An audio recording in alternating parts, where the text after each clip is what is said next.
Hi, thank you for tuning in again. We're doing chicken goujons today. You might think of them as chicken tenders or chicken fillets, but it's a really good way to make your own breaded chicken. Of course, we're doing it today for in school. The students are. This is a dish they're making this week, so I'll be adding a few bits and pieces of interesting information on there as we go along.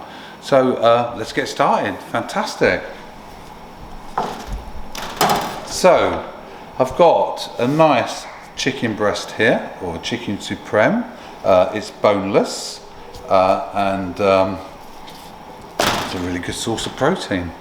And chicken is a very palatable meat. It's very tender naturally because you know, the breast is not a muscle that works a lot in the chicken, so that's why it's so tender. So the first thing we're going to do is we're going to cut this chicken breast down into nice strips.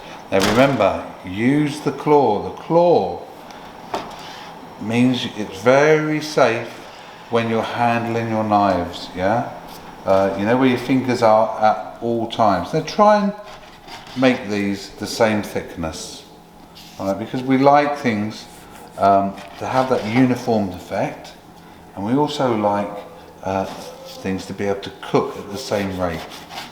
So if they are different sizes, you will find that some will be cooked and some will be raw still. Now we're going to deep fry these today. It's a nice way of cooking, makes it nice and crispy.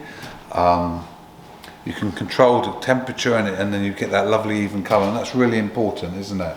So I'm just going to tidy that knife away. So take the gloves off. Now of course you don't have to wear gloves.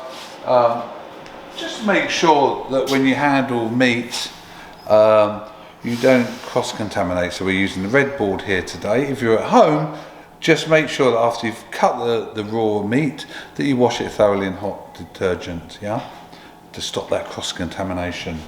The food poisoning you get from chicken is called salmonella, and all chicken has salmonella, sort of naturally in them.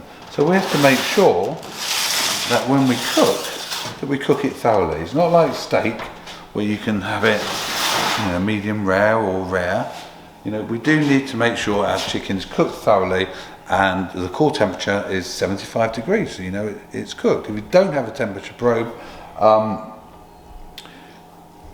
cut one in half and check.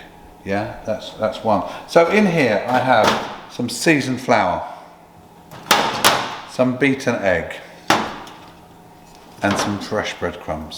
Okay.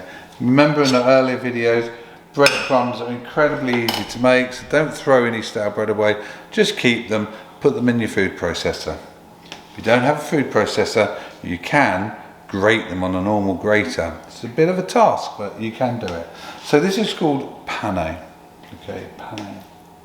So the first thing we do, we put our chicken into flour. The reason why we put it into flour, so we just put it straight into the egg, it just slip off. So we need it to start forming those barriers, so it makes it nice and grippy. Now you can see I'm using one hand to do this, and there's a reason for it, because if you're doing it by yourselves, you can end up, if you put both hands into the egg, you end up having more breadcrumbs on your fingers and your hands than you do on the chicken. So keep one hand nice. In large kitchens, busy places, if you're doing a lot, always make sure there's two of you doing it. One does the flour, one does the egg, and one does the crumb. So we've got that into the egg. You can see that. Important to have the egg. The egg is the glue now. And because we've got the flour on there, we know it's going to stick. Again, don't completely load it up. I'm going to put sort of 3 in at a time. You don't have to rush this job, okay? Now with my dry hand, I'm just rolling it over into the breadcrumbs. Now if you want to increase the fibre, use brown bread. Gives it a nice nutty flavour. If you don't do it correctly, if you don't put the flour and the egg and the crumb, the breadcrumbs will just fall off, and you know, you don't want that. Okay, these are lovely things. It's a good way if you wanted to make a nice chicken burger, for instance. Just cut that breast in half and use a tenderising hammer to flatten it out so it's nice and thin, and then you can make a beautiful steak out of it, a burger out of it, crispy chicken, beautiful. You can season the breadcrumbs as well.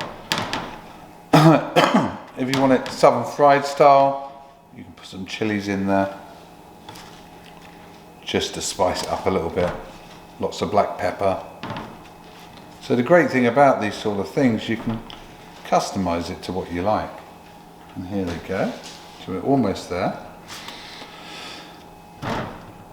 The other good thing about this, you can buy these already done in the supermarket, but often they're made up from what we call reformed chicken. So it's all the bits and bobs they cut off. They press it all together. This is a lot nicer. So, chicken goujons, very easy. Breaded chicken fillets. Hope you enjoy them. Bye for now. If you like it, like it.